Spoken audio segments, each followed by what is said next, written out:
All right, welcome everyone. My name is Cledston, and I'm going to do your lecture today. And today, when I usually talk, I talk about life things, things that are happening to me right now. That way, it doesn't seem like something way off in the past somewhere or something like that. And so, I'm going to talk about life today. To some people, it may sound like death, but I'm talking about life. And so, only because I've had some uh, family that has recently passed. I've had some friends that recently passed. I've had some friends of friends that recently passed. So it's in my face, the last 3 weeks or so constantly.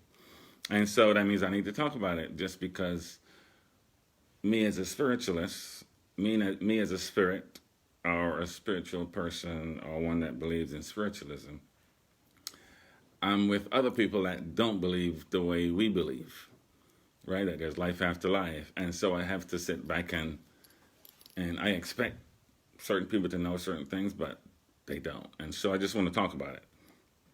And I read this book a long time ago. I'm on probably the second or third reading.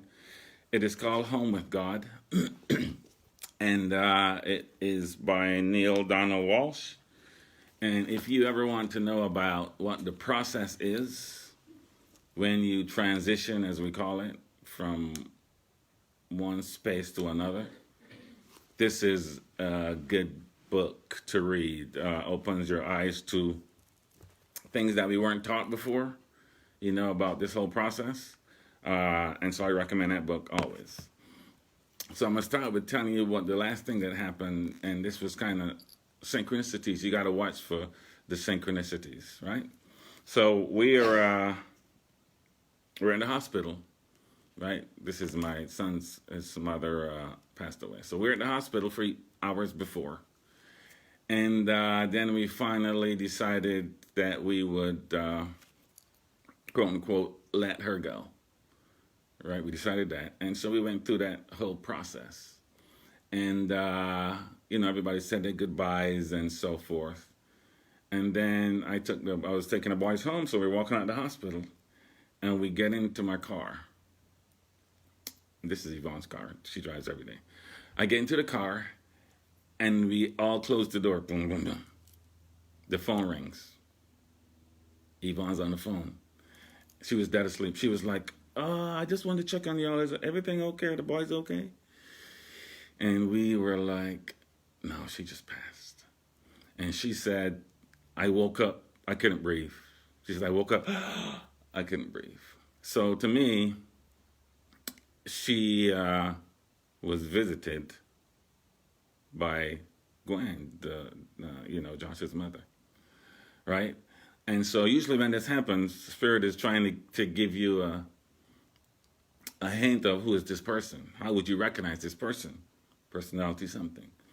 And Yvonne said, she says, take care of the dogs, right? We chatted a little bit. She hung up the phone. And we were like, okay, that makes sense. There's a few dogs in the house. And then she called back, I don't know, 2 minutes later. So she says, no. She says she's with the dog. She says she's with the dog. And then, we already knew this, but Yvonne didn't know this, but they had a dog that passed. And so Yvonne said she wouldn't let me go, so I had to call you back. So she calls back and she says, yeah, she's with the dog. And so that gave comfort to the kids because really we want to just prove that there's something happening afterwards. Not that your mother died and boom, it's all over, right? And so as a spiritualist, that's what we believe and that's what we try to convey. And so that did happen, right? Where she came and visited us after she was out of the body, right? So again, is that death or is that just life after life, as I like to say?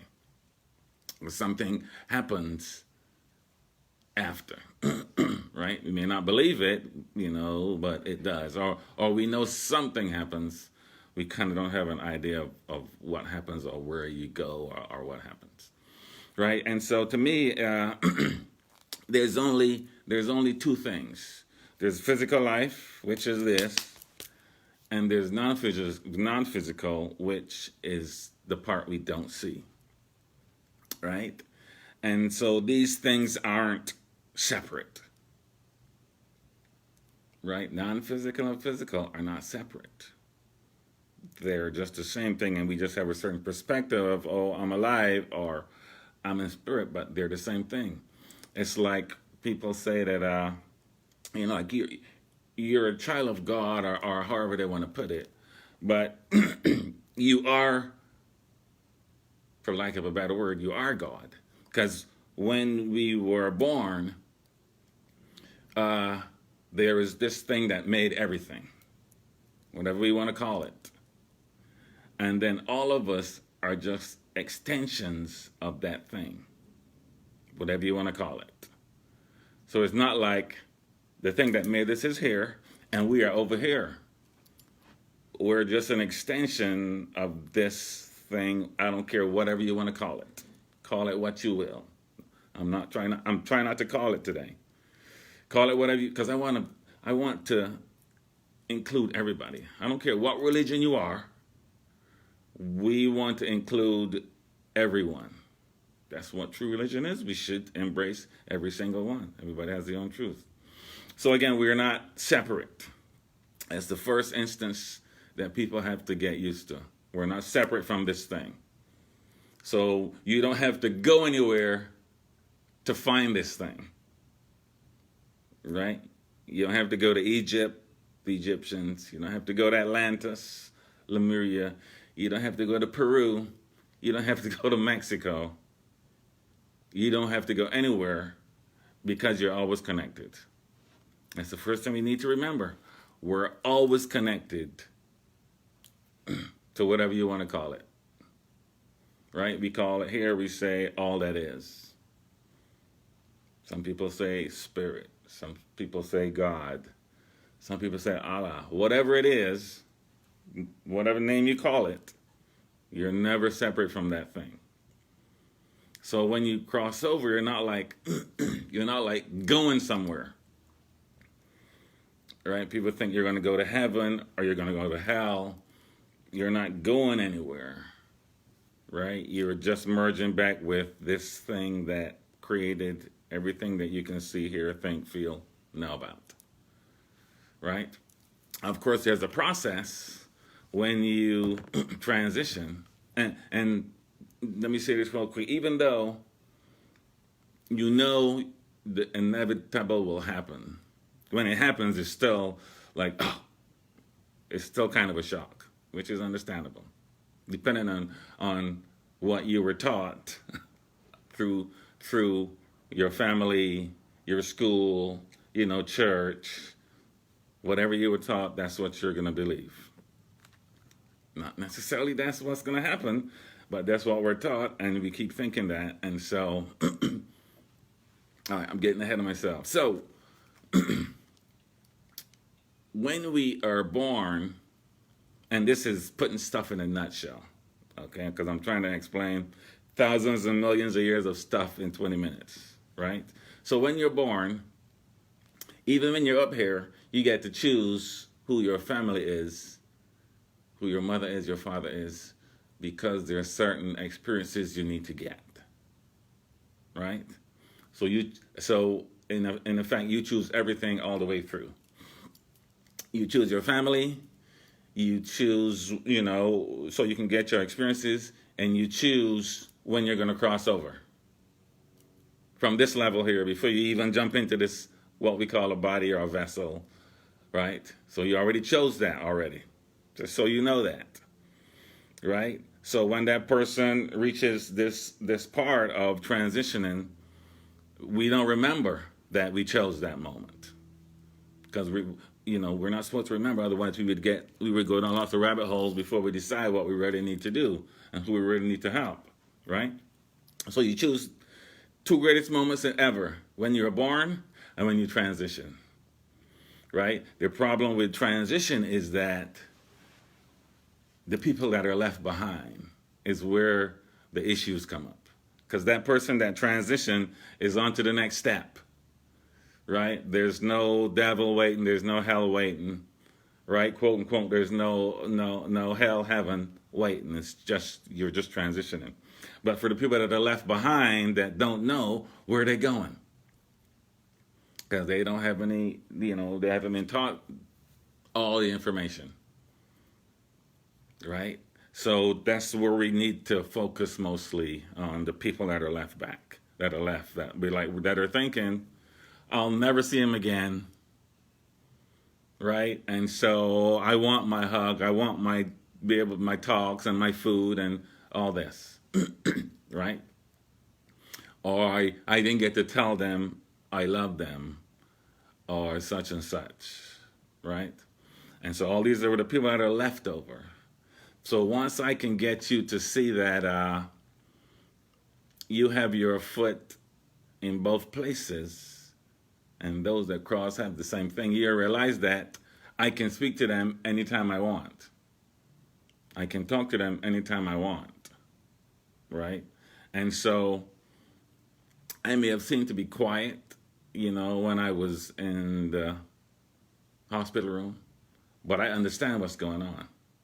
I said, she's watching you from up there already, because I could see things in the room itself, right? When the soul like pops out of the body, right? So I could see that. So we need to explain all this to the people that are left back, right? And so you're up here and you decide, okay, this time, and you fall into a body, right? Not all of you falls into the body. Or not all of you extends out of this thing, right? Your whole being wouldn't be able to fit in the body. Too much energy, too much information, too many lives, or, right, too much. It's like if God were to come and be here now, I would not know I was talking about. I would just be in so much in love. I would just be like, all right, I'm out. Because that's the feeling of unconditional love like we've never known it before, right? And so we're partitioned from some information, from having all this information, right? So you can do what you need to do. But so we're broken into three pieces, right? One part is what we call me, as a individuated piece of consciousness. And then the other part is what we call angels and guides or spirit keepers. Again, that's part of me, right? Another part of me. And then the other portion is all your potentialities, all the things that you could be, want to be, don't want to be, were, and everything that included. So, right? So again, this is all of you, all of me. So I have to tell people sometimes, who are you really talking to when you're calling, when you're saying your prayers? Who are you really praying to? Because that's a part of you. When you see angels, we get to call them names and all this, but that's a part of you, right?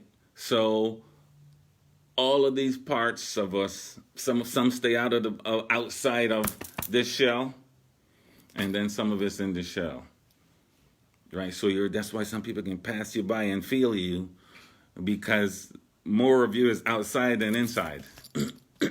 We call it auras, and we call it all kinds of stuff, energy bodies and all that. More of you is out here, right? And so it's good to understand that you fall into these three things, these three portions of you. All is still you. You're this great being. You have no idea yet. Because we're supposed to come into this body and forget all the things that we did, and then be able to raise this consciousness back to that level on our own with help from the people you see and talk to and all the experience you see on the television and wherever, leading you back to finding this thing that is deep inside all of us, right? And so it's good to understand the process. And so I'm going to talk a little bit about the transition. So again, you're in control of everything, right? And so the moment of transition, you get to pop out of this body. And so the first thing there you're going to have to work with is understanding I don't have a body anymore. That's the first level once you transition.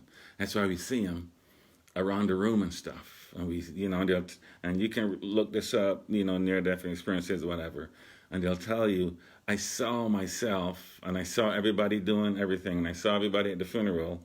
That's because they're getting used to not having a body, and then I can go here and there with a wink. Some people it takes a long time, and some people are able to understand, oh, okay, yeah. And so that's the first deal. The second deal then would be after you pop out. The second deal is, and you could say it's kind of they call it a review or something. But what it is that you get to see all the people that you ever affected in a negative and a positive way. And it is such that it's like if you drop a pebble in the water, there are ripples that go out, right? And so everything that you did had ripples that went out and affected the person in the first place and the other people around them and the people they affected because of that and the people that affected the other people because of that. So when you think you're just doing one thing, you're not. You're like affecting the whole reality, right? So that's why you have to think when you do these things. You think, oh yes, I'm just going to knock this person off. And then everything is over. But then all the people that went to the funeral are affected. You got to take responsibility. All their children are affected. You got to take the responsibility. So everybody has to go through what we call this review. Right? We all have to go through and do that. There's no way around that. That's why we talk about the law of attraction. Whatever you do comes back to you sooner or later. Most times sooner. And so you have to go through that kind of a review. And then the last thing is going to happen is you get to choose whether I go back to this life or I'm going to move forward to the next piece. Again, you have choices, your choices all the way through this whole life, this whole experience. Everything you've seen or done or happened to you, you chose some part of it. Otherwise, it wouldn't be in your experience, right? Happens for all of us. And so through our whole life, we get to think about God and what will happen when I transition. Right? We're taught that in school and church, and some people are taught that, okay, if you do this, I'm going to go to hell. If you do this, I'm going to go to heaven. Some people don't think at all. And so whatever we think we're going to see angels, we think we're going to see Mother Mary, it goes on and on. We keep thinking these things. And then once we transition, then whatever we have been thinking is what we are going to project like a movie. Because we have the power to do all these things. And so if we keep saying we're going to see God, we're going to see whatever we see, we're going to call it what? What we've been calling it the whole way. God, or I'm going to see the devil, then whatever comes up, that's what you're going to call it. Not necessarily what it is, that's what you are going to call it. And so we all are going to project this, right? Some people take a long space.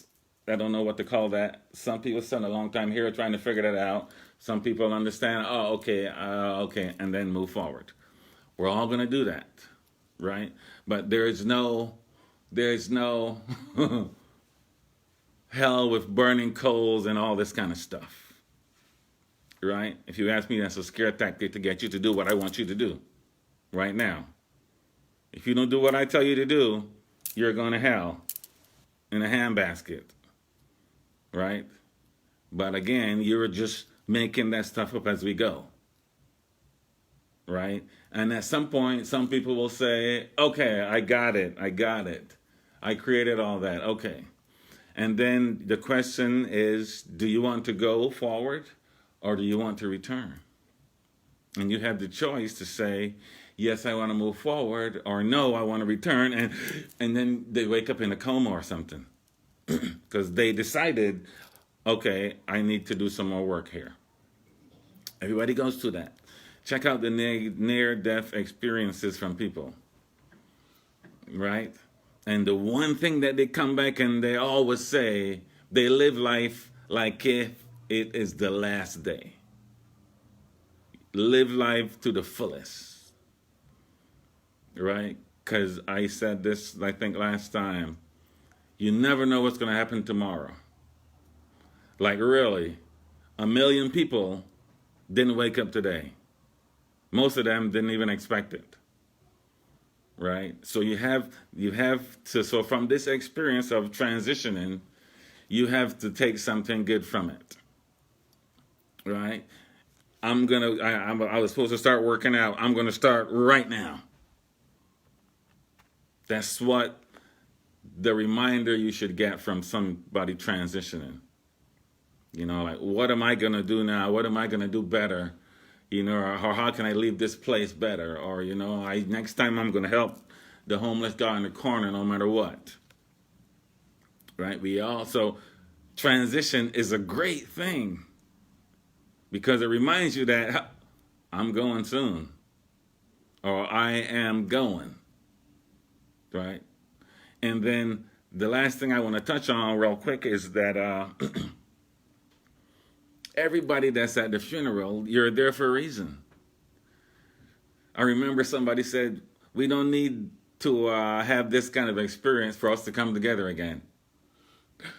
That's a great thing. It's like, thank you, Gwen, for bringing this together so we don't not speak because of little bitty things in life, right? And everybody there should talk to somebody there because you're there for a reason. Everybody's there to learn something. It shouldn't be just everybody's allowed to grieve, but it shouldn't be a negative event at all because it's not. We think it is, but it's not. Just as we're happy when a baby is born, I want you to be happy when I transition. And if I should come to this church, then I want to see y'all like doing something, dancing or something, right? Because we don't want to take that energy. You don't want to take that energy with you. You know, that negative energy with you. You want to take something positive from that situation, right? So, and I'm learning, you got to learn to be unconditional in your love, right? And even the ones that we think need it the most, right? I'm not a really political guy, right? But I had to send Donald Trump some love, right?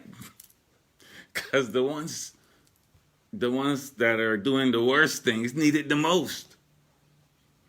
The murderers need it the most, right? I'm just telling you. You have to see love in everywhere you go and every person you look at, no matter their color, their creed, their denomination, whatever it is. This thing that they're an extension of is the same thing that you're an extension of. So at least this is what we have in common. This is what I have in common with my president. Might be the only thing, but this is what I have in common. So I'm going to focus on that thing that I love so much, that loves me so much, and that we're all a part of, right? So I'm glad I got to talk about this stuff, because I can see more stuff coming, And so everybody needs to get, the more you hear this, the more you think, now, you know what? I don't believe what he said. Let me go get the book and read for myself, and then you get your own information. The book is just a book. I'll talk about books real quick. This is more than a book. right? The person that wrote the book, the energy is in this book. So as you're reading this book, you're getting energetics from the person that wrote the book. They were mad. I can see him. Let me put that page down and start over. All this is energetic. So the books are more than just reading, right? And then once you start reading certain things, not necessarily, it doesn't have to be this book, but you already know, I already know this information, even before I read it. And so when I started reading it, certain things, it's like a light kept going on. Okay, that makes sense. That makes sense. Okay, that one I'll leave. And so you get information that's more than just what you're reading and seeing and feeling. Lots of stuff going on. But you already know this. So you know, your little bells will go off and you'll be like, oh, or you'll put the book down. I have some books that I grabbed and I read the first 3 pages maybe, and it's still there. Because there's some things that didn't ring true. And you know when you read them or when you hear them, you'll be like, damn, that makes sense. Pardon my French. Right? So watch for all these synchronicities and all these things. And this is a good day. Like, the sun is out. You know, I wake up now, and it's like, I'm glad to be awake and alive. And so even if you're an angel and you're a non-embodied entity, you don't have fingers that you can feel stuff, right? Or smell, you know, the theory of it, you know, everything about the item, but you don't get to like feel it and touch it, you know, and smell it. And, you know, and it's like, oh, right? So it's a great time to be breathing and be alive and be open. So treat life as if it is like a gift. Let me see what I can do with it. Let me see what great thing I can do. Let me see how I can make where I am at better than I found it. Bar none. And so I will leave you with that. Did any questions come up that I can take a whack at the moment? Okay. Thank you.